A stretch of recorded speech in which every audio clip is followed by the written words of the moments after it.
Welcome to the Big Biz Show. Taking care of business. You want fast-talking, hard-hitting discussions on business and finance? Maybe with a barroom slant and some really salty peanuts? We're not counting calories. We're counting cash. Before we get to the man with the financial plan, meet the money team. Costa, Mary, and Greg. Now Captain Finance himself, Sully.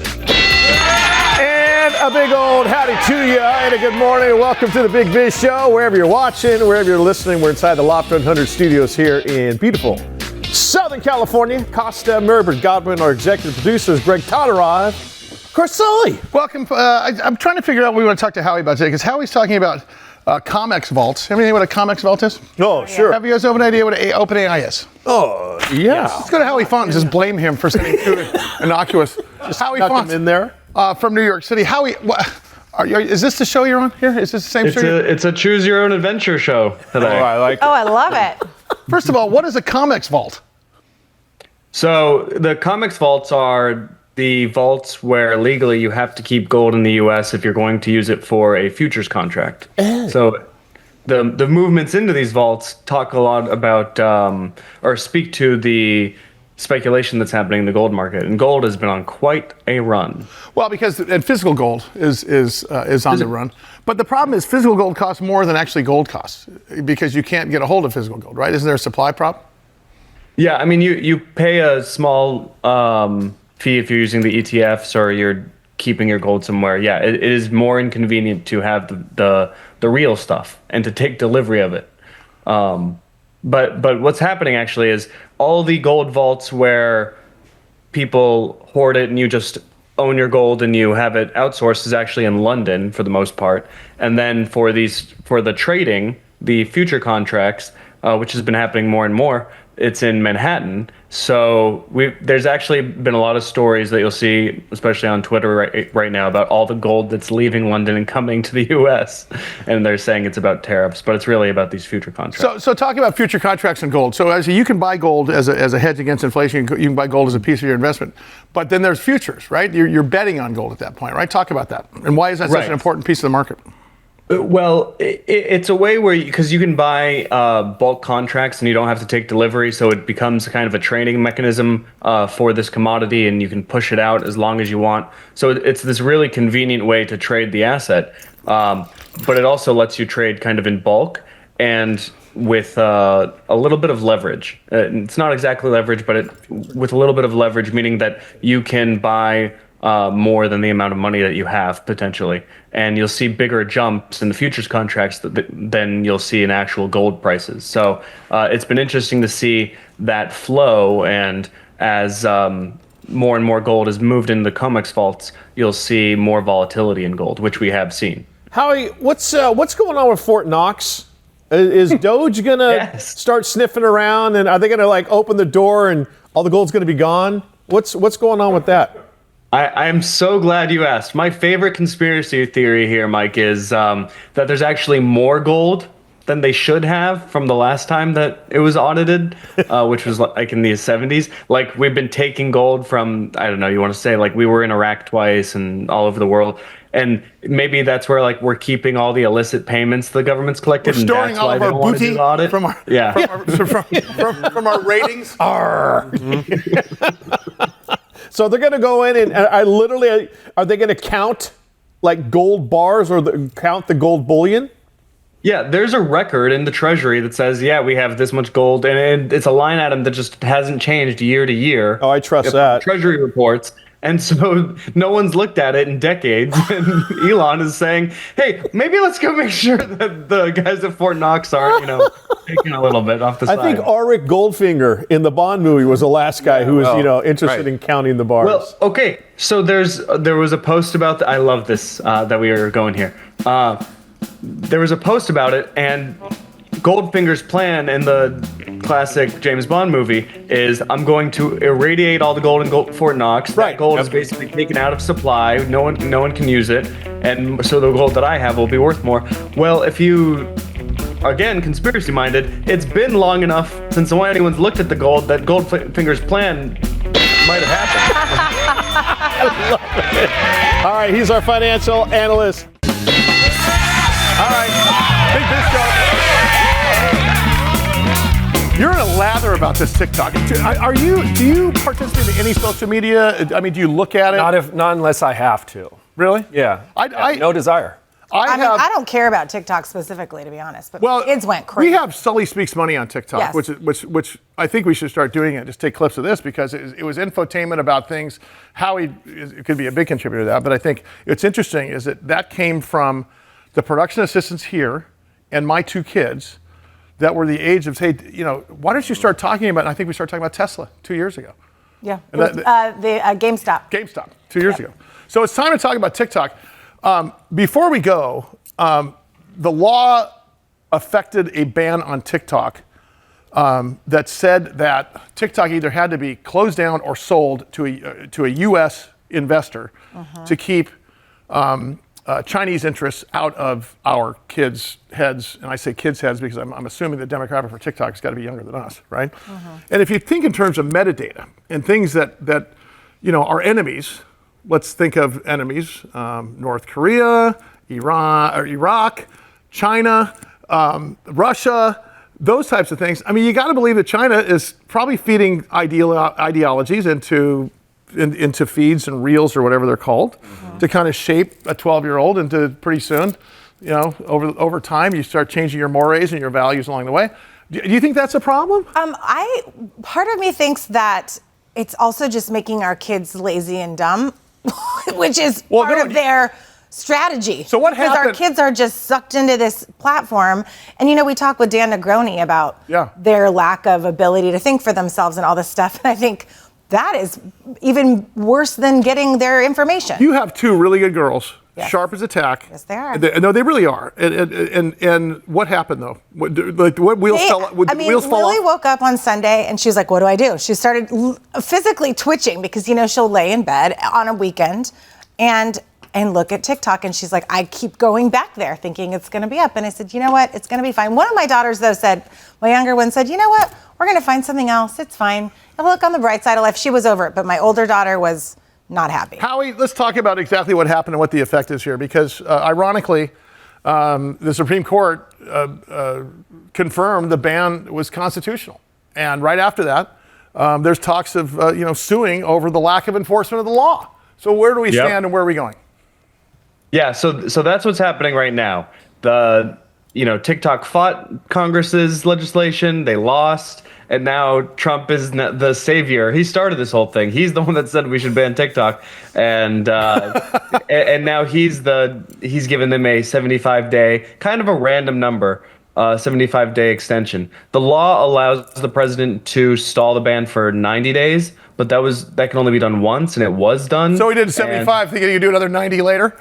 Well, he's just not enforcing it. So that could be challenged, and he could be forced to enforce it, but. For right now, I don't think that's going anywhere anytime soon. Okay, so Howie, what does compliance by TikTok look like? It looks like being sold to a U.S. owner or being closed down. That's basically the black and white of compliance, correct? That's basically right. And I also want to bring to your guys' attention the other issue with TikTok is that it's not just metadata. Congress does not, as we know, have such bipartisan broad support for something like this, but in this case, the TikTok ban flew through. I know there was a closed briefing. We don't know. Congress has classified information that we don't have access to. But if it was able to spook a bipartisan reaction, that tells me that they could definitely, use any phone with TikTok on it as a recording device or anything like that. Now, how much do people care about that? Fine, but probably not something that Congress is going to allow. I think what's interesting is that Kevin O'Leary, a well-known investor from Shark Tank. Mr. Wonderful. He bid $20 billion for a $500 billion property. And so it's a story. Mm-hmm. When do you buy straw hats? Right. In the winter. When do you buy umbrellas? In the summer. Mm-hmm. And he's taking advantage of the potential where these guys had their back against the wall, and it could have been a fire sale. Now, obviously, it didn't happen. What's the end of that? Couldn't the U.S. put together a group of investors through a bond or something? I mean, if the government's that concerned about it, why don't we do it? Why don't we float a bond and let people invest in it through a U.S. savings bond? Yeah, so Kevin O'Leary has said he wants to put together a $20 billion bid, which is, a discounted price. You're exactly right. Trump's former Treasury Secretary Steve Mnuchin says he wants to put a group together. So there's lots of people that are interested, but they're interested because it's cheap right now. And the president has said, listen, whether or not I let this thing through or not determines whether or not your asset is worth $0 or $1 trillion. He keeps saying 0 to $1 trillion. And he says, hey, if I have that much power, then I think the American people should own half of it. So wait a second, Howie, let's talk about the value. The value is the algorithm. The value is the algorithm, and the algorithm, according to the Chinese government, can't ever leave Chinese government. Yep. So that's going to be a sticking point, right? I mean, so what do you sell on a brand name called TikTok? Oh, I got Rick Rock. Totally. Yeah, seriously, I got Lick Lock. I mean, honestly, change it, use a slightly different logo, and you got the same thing. You don't have anything, is what I'm trying to say. I have nothing if I start Greg Talk, or Mary Talk, or Sick Sock. I like that. Yeah, I do. Too. But the point is, you don't have anything without that algorithm. Just like with Instagram. Yeah. Okay, which by the way, I'm 100 years old. I seriously refer to it as Instacart all the time. Hey, Mary, you gonna update Instacart? Easy to flip those. It really is. Yeah. When you're 100 years old. Mary, talk about that. Well, I want to. Something that you said triggered something because there were so many people the night before it shut down that are actually making a lot of money on TikTok. There are lots of people that their livelihood is their income because they post these videos. So by the way, it's a decent living. I'll tell you what. They make a lot of money, yeah. Yeah, we have almost 100,000 active followers that have done nothing for years, and we could make right now probably 15, 20 grand a year if we accepted some of the people that contact you about us endorsing. Right. Well, that's just us doing nothing. There's content creators that are making millions of dollars and $500,000 and $250,000 and actually feeding their family with this. So they were worried that they didn't have a way to make money the next day.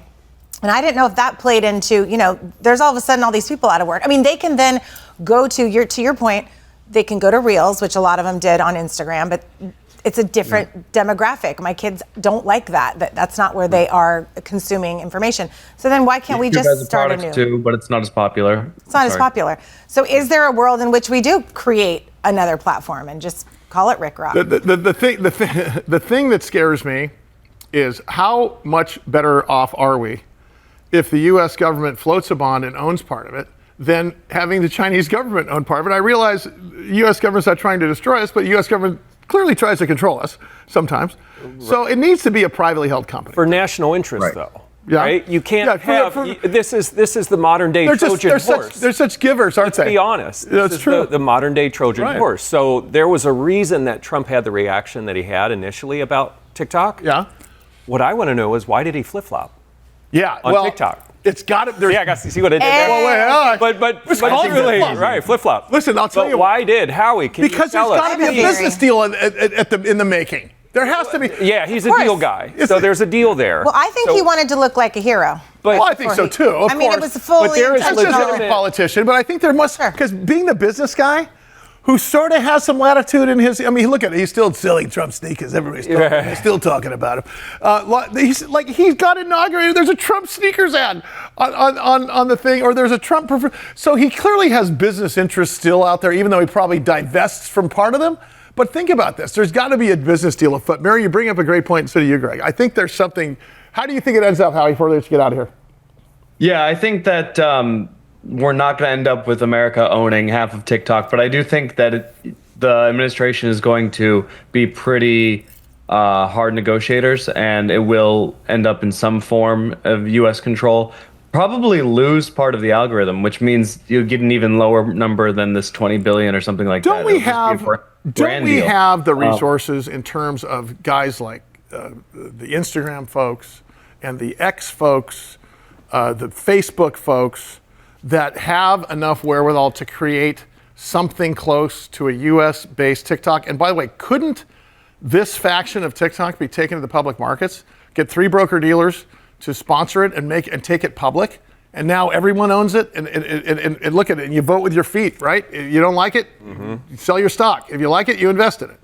It's tough. There's a lot of proprietary data and proprietary engineering, so you'd have to start from scratch, and there's no chance you get that same mix twice if you don't know how they did it. Look no Instagram- further than Vine and Right, MySpace exactly. and The else. closest really exists is Instagram, don't you think?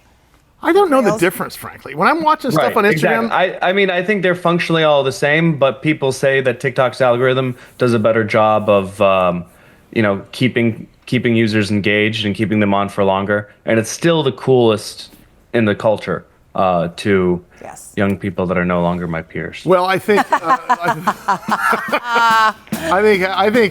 I think Howie and Devin need to have their own TikTok channel for sure. So, thank you, buddy. See you tomorrow. Howie Font. Smart kid. Are you concerned? Are you happy? Like, where do you stand right now? Because you are a social media expert. Are you happy? Me personally, it doesn't bother me because I don't use it. And I think the kids will find something else to do. They'll go somewhere else. Well put. We're going to talk about regenerative farming, a Disneyland for agriculture, a Disneyland for you to kill it, cure it, cook it, pick it, eat it, serve it. Coming up, Big Biz Show.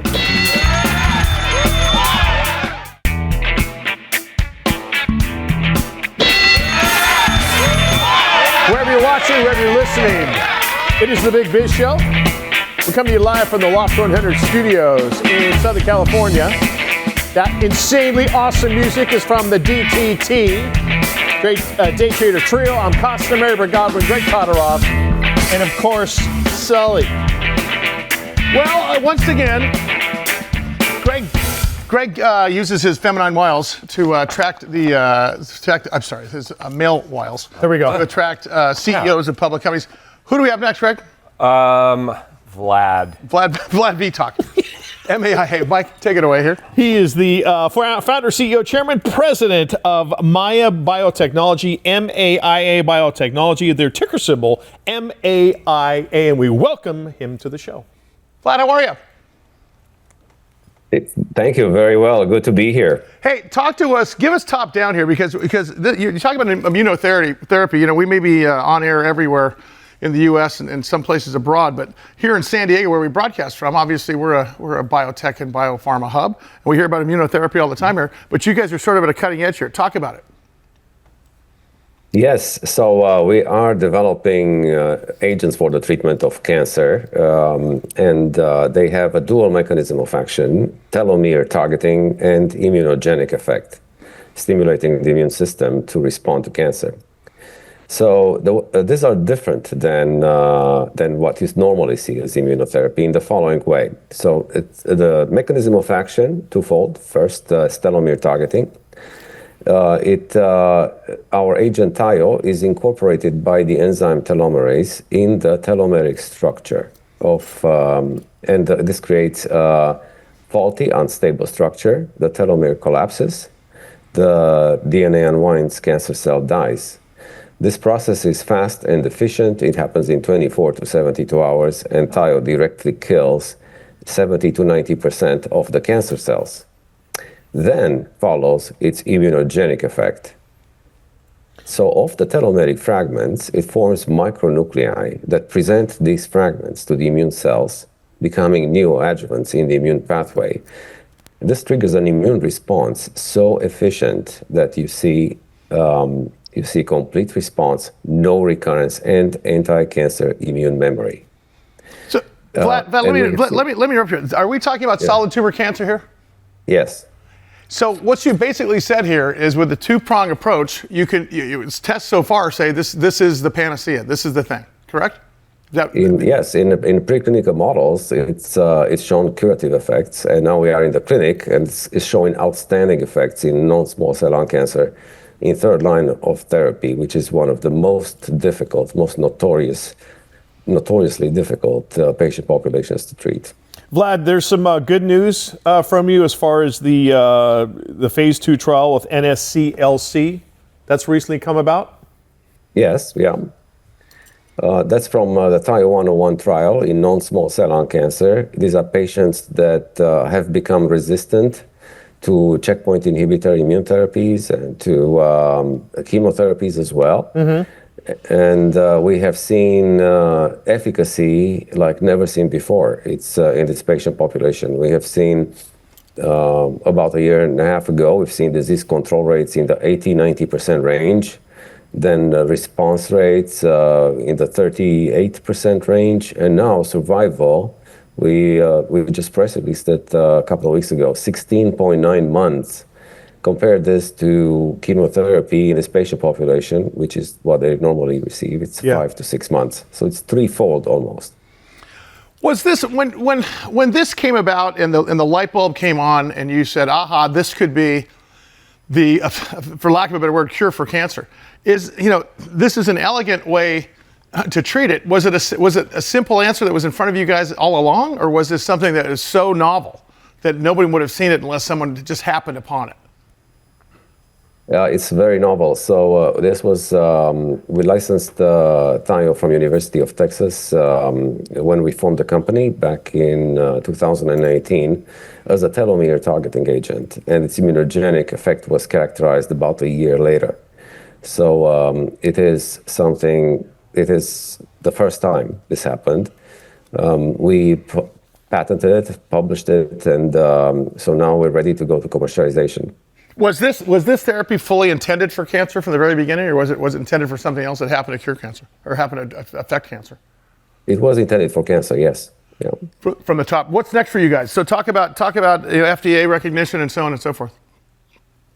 Yeah, so the data was so compelling in several patient populations. We tested this in the preclinical setting in lung cancer, colorectal, liver, brain cancer in combination with different checkpoint inhibitors, with Libtayo of Regeneron, with Keytruda of Merck, with Tecentriq of Roche and Genentech, with extraordinary results, with curative effects in these tumor types, also in combination with radiation therapy, also with very strong effects, in particular in brain cancers. So as a result, the FDA awarded Thio 3 orphan drug designations out of the first 3 applications for HCC, hepatocellular carcinoma, which is the dominant histology of primary liver cancers, 90%, for small cell lung cancer, the deadliest form of lung cancer, and also for malignant gliomas,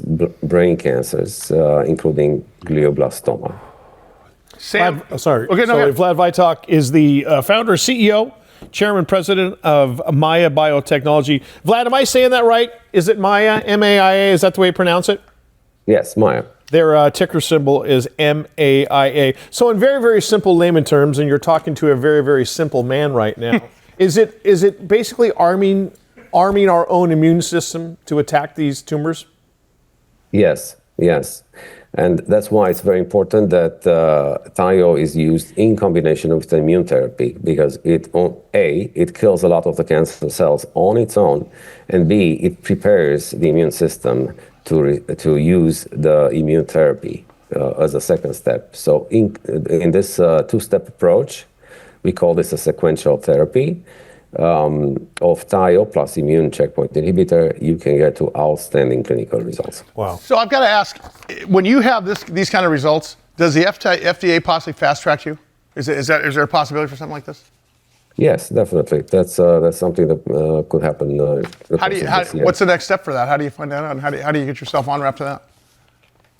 Yeah, we'll look into that as well. It's we're going to engage a very competent consulting group to assist with this.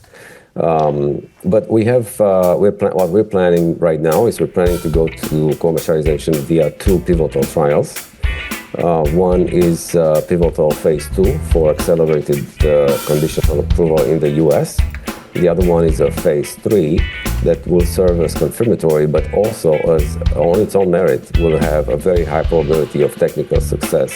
Vlad, appreciate the time. You promised to come back on with us. We'd love to follow the arc of this story. He is Vlad Vitoc, founder, CEO, chairman, president, MAIA Biotechnology, ticker symbol MAIA.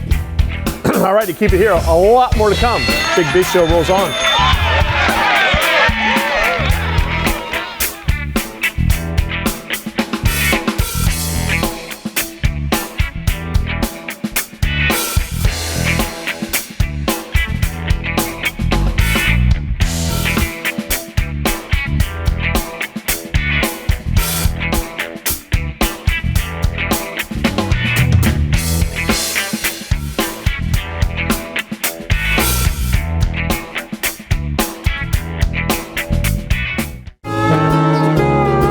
Loft 100 Studios, the Big Biz Show, and our affiliates and our hosts are not registered investment advisors or broker-dealers.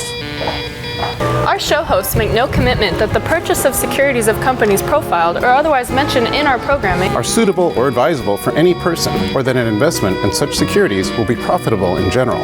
Given the nature of the company's profile and the lack of an active trading market for the securities, investing is highly speculative and carries a certain high degree of risk. We profile selected publicly traded and privately held companies on our program. Most of these companies that we profile have provided compensation to Loft 100 Studios and its hosts for the profile coverage. From time to time, we sell shares of the companies profiled in the open market that we receive as compensation for coverage of client companies. But never sell stocks if we are speaking about interviewing or covering a public company who has paid compensation. Specific questions on compensation can be obtained by contacting producer at sullyandgroup.com. Listeners should verify all claims and do their own due diligence before investing in any securities mentioned on this program. Investing in securities is speculative and carries a high degree of risk. We encourage our investors to invest carefully and read the investor information available at the websites on the Securities and Exchange Commission at sec.gov and or the Financial Industry Regulatory Authority, FINRA, at www.finra.org. I like it. Hey, is that a rescue plane? In over 175 countries and all the ships at sea, on the American Forces Network, as always, a shout out to our brave men and women of the United States Armed Forces for what you do, what you've done for us. Big Biz Show rolls on. We're in the Loft 100 Studios in Southern California. Hope you're having a great day. Costa Marybert Godwin, Greg Todorov is our executive producer, and of course, Sully. Well, we got Brandon Robinson back. He's, of course, founder and CEO of, Do you remember? Horizon Aircraft.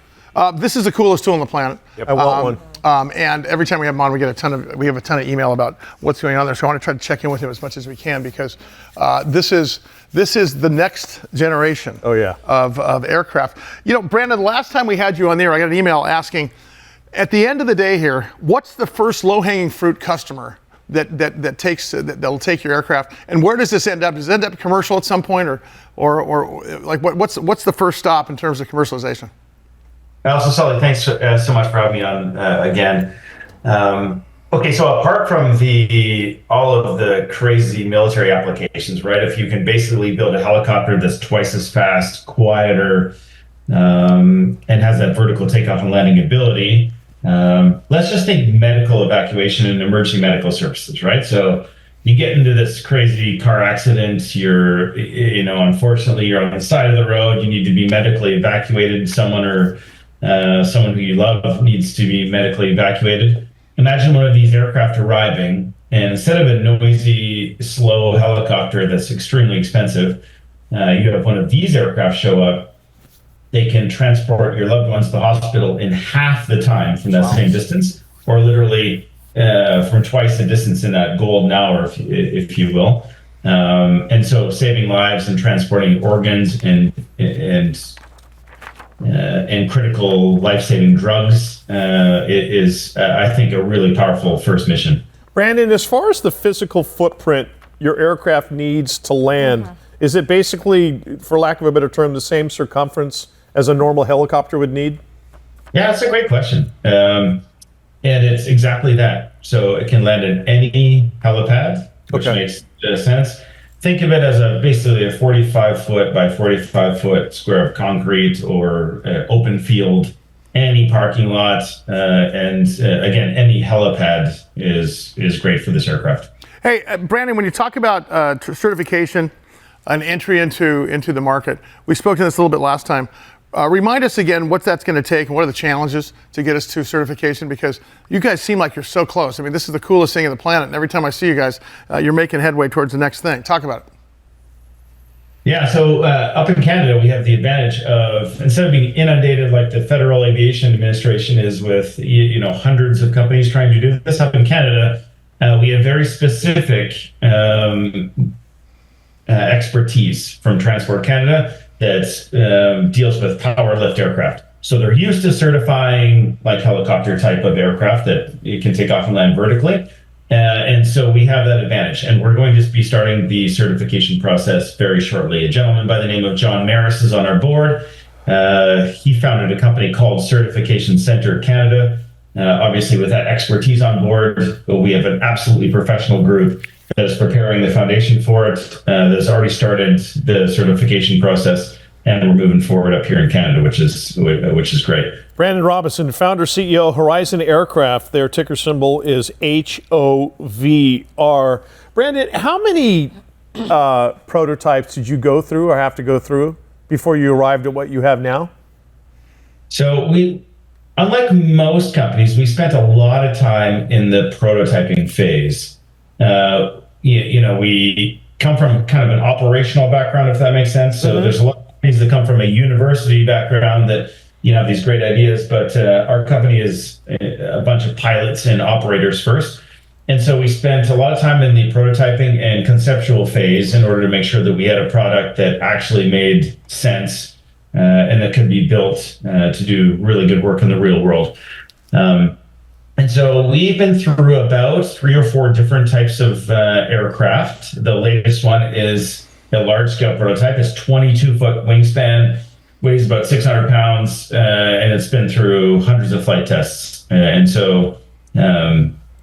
been a long road, but we've had some great success, and now we're actually building the full-scale aircraft, which we're pretty excited about. 600 pounds, that's 2 of me. That's great. Awesome.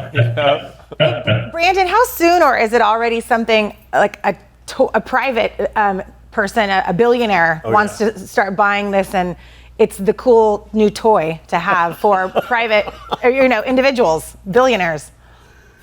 So another great question. We've been approached by a number of folks, the militaries, and some private individuals that really want this airplane sooner rather than later. We will have a full-scale aircraft demonstrator in the next 2 years. Wow. That will prove out the basic technology, and then we'll be into low-volume sales at that point. Unlike some other folks where we're promising to deliver thousands of aircraft in the first year, we're going to be delivering hundreds of aircraft, and so those spots are pretty coveted, and we've had a lot of folks quite interested in procuring those initial sort of production slots. Brandon, what's the range currently on the top model here? So 500 to 800 kilometers, so 300 to 500 miles with fuel reserves required with folks on board. And so instead of just intra-city, if that makes sense, from one skyscraper to another skyscraper in a city, this will go between cities, which we think is a pretty powerful business model. Hey, Brandon, we haven't talked about your competition only because we're too enthralled with you guys. But is there competition for this? I mean, you just mentioned other guys and hundreds of aircrafts. Talk about that a little bit.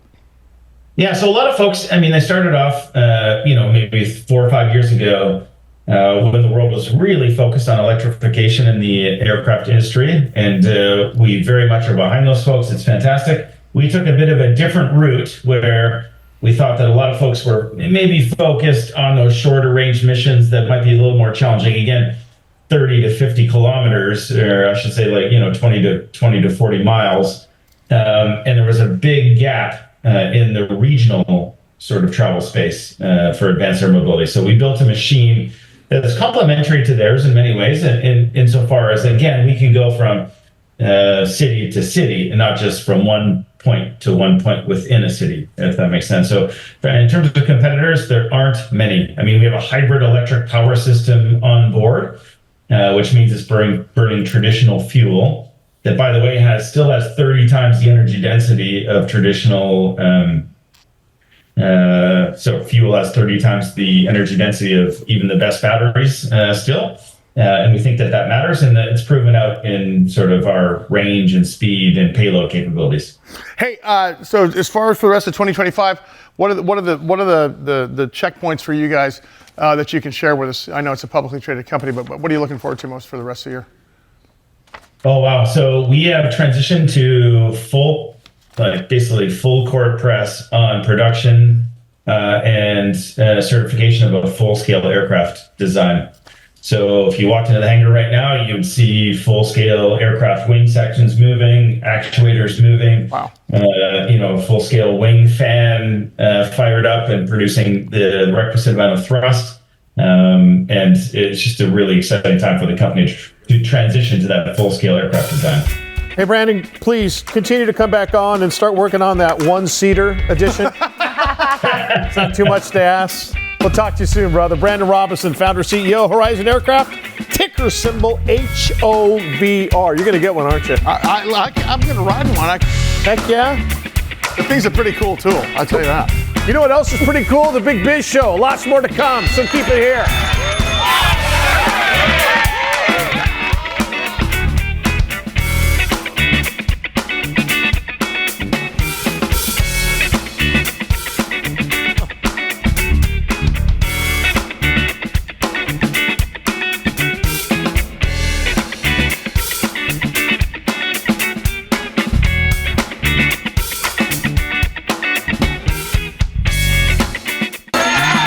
Wherever you're listening, the Big Biz Show continues. Lucky to be here in Southern California inside the Loft 100 studios. Those gentlemen are the Dre Trader Trio, greatest in the business, easy for me to say. The guy stumbling over his tongue is Costa right here, Godwin, Greg Todorov. And Sully, I cannot say Day Trader Trio to save my life. Well, the Trey, they get the older Trader Trio. Yeah. They get the older through the Gray Trader Trio. Pretty much. His name's Trace. I know it's Trace, but I DTT. Yeah, it's DTT, but I always screw it up. Trace. I always screw it up if I want to say Day Trader Trio, I get hung up on I want to say Trace. Day Trace. It's Trace's Trader Trio. It is, whatever. Tell us about Sam Reich. Sam Reich is a CEO, chairman of SAB Bio, SAB Bio. Their ticker symbol is SABS. And he joins us once again here on the Big Biz Show. Sam, how are you? Good to see you, man. Good. How are you? Nice to see you too. Thank you for having me. Hey, give us a reintroduction again on SABS. We had a lot of email come back after we talked to you last time, and I want to talk about the biotech part of this and what you guys do exactly, because you've got a number of SAB 142 and so on and so forth. Give us a review one more time. So SAB is a clinical stage biotechnology company, and we are developing a novel drug to treat type 1 diabetes and hopefully prevent the disease from progressing or prevent people from developing diabetes altogether. The interesting thing is you have this SAB 142. This is a novel therapy. It seems like it's going to change the lives of potentially millions of people. Talk about that. Give us an overview. So SAB 142 is an immunomodulator, and type 1 diabetes is an autoimmune disease. So what the drug does is it engages with the cells of the immune system and tells them to sort of calm down and dials it back a little bit, hopefully preserve the cells that the diabetes is attacking, which is the cells in the pancreas that make insulin. So this drug kind of quiets the immune system down to prevent the immune system from attacking the patient's pancreas. Sam, how is this different than other therapies currently? What makes this, what's the tiebreaker here? Well, today, there's no drug like this approved for type 1 diabetes, but there is a drug further along than ours that does something similar, but is not as effective. That drug is called thymoglobulin. It's made by, I'm sorry, I misspoke. This drug is called T-Shield, and it's made by Sanofi. And it's similar in that it quiets the immune system to preserve beta cells. Just all the data shows that ours does it better. T-Shield binds one target, molecular target, and thereby dampens the immune system. Ours binds hundreds of different targets and has a more broad effect to quiet the immune system. And the data to date has shown that that's more effective. Hey, I was going to ask you. Yeah. Oh, you mentioned a few minutes ago about eventually possibly preventing diabetes. Is it, and I know we talked last time, I think, about the difference between type 1 and type 2. Is type 1 something that is inherited? Is it genetic? Is it something, how would you know who should be treating themselves to prevent it? That's a great question. So the science is not really sure yet what leads up to it, because it strikes anyone at any time. And sometimes it strikes family members, which indicates a genetic connection, but sometimes it strikes people many times that have no medical history or no family history of it. So it may not just be genetic. The way we can catch them to prevent them from developing it is through screening.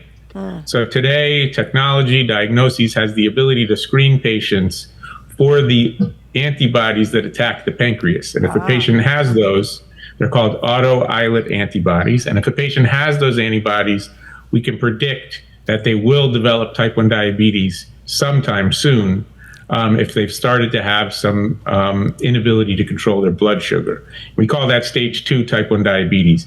So they don't need insulin yet, they're not sick yet, they don't have any symptoms, but we can detect them through screening if they get screened. And there's major campaigns globally to have more and more patients screened. And if we get them at that time, our drug offers the promise of preventing them from developing the diabetes that requires them to need insulin. Wow. Hey, Sam, let's assume this goes all the way to the 1 yard line. You get this to market. What does the life of a diabetic look like differently on your therapy versus existing insulin injections and so on and so forth on a daily basis? How does that change the life of a diabetic patient? That's also a great question, and we have what we hope for and the ultimate potential, and then what we're pretty confident we can get. So if we start with what's the ultimate goal? The ultimate goal is that these patients do not need to inject themselves with insulin, that they can live their daily lives as if they don't have diabetes and have normal blood sugar and normal A1C. That's the goal. We don't know yet if this is enough to do that, but what we're confident based on all the data that this will do is allow patients to have better managed blood sugar so that they are not so desperately needing to be worried about insulin or going high or going low. Patients can have episodes like going low, which can sometimes lead to an emergency room visit. If you've ever seen someone who's had that episode, it's almost like having like a mild seizure. Yep. They have to put so preventing those things from happening, but also having them have better controlled blood sugar than they would if they were just always on insulin, and therefore have fewer complications like diabetic retinopathy and chronic kidney disease, and have more comfort and confidence that they're not going to have these complications, which are really catastrophic down the road. In addition to just an easier day-to-day management of the disease, less fear of having highs and lows or having out of control blood sugar. Sam Reich, CEO, chairman of SAB Bio, SAB Bio. Their ticker symbol is SABS. Hey, Sam, so tell me what's next for you guys, or what's the rest of 2025 look like? Best case here, because you guys seem to be marching right along. I mean, it seems like you're in the right place, right time. Things seem to be going well. What are we enthusiastic for here? We recently just a couple of weeks ago announced data from our phase 1, which was everything we hoped it would be, validating our drug's mechanism of action and safety profile. Everything that we said our drug would do, we showed that it does do in phase 1. And so now we're ramping up for phase 2, which we can start by the middle of this year. And that's a trial that will conduct all over the world, in Australia, in Europe, in the UK, and the US. So there'll be sites for patients all over the world.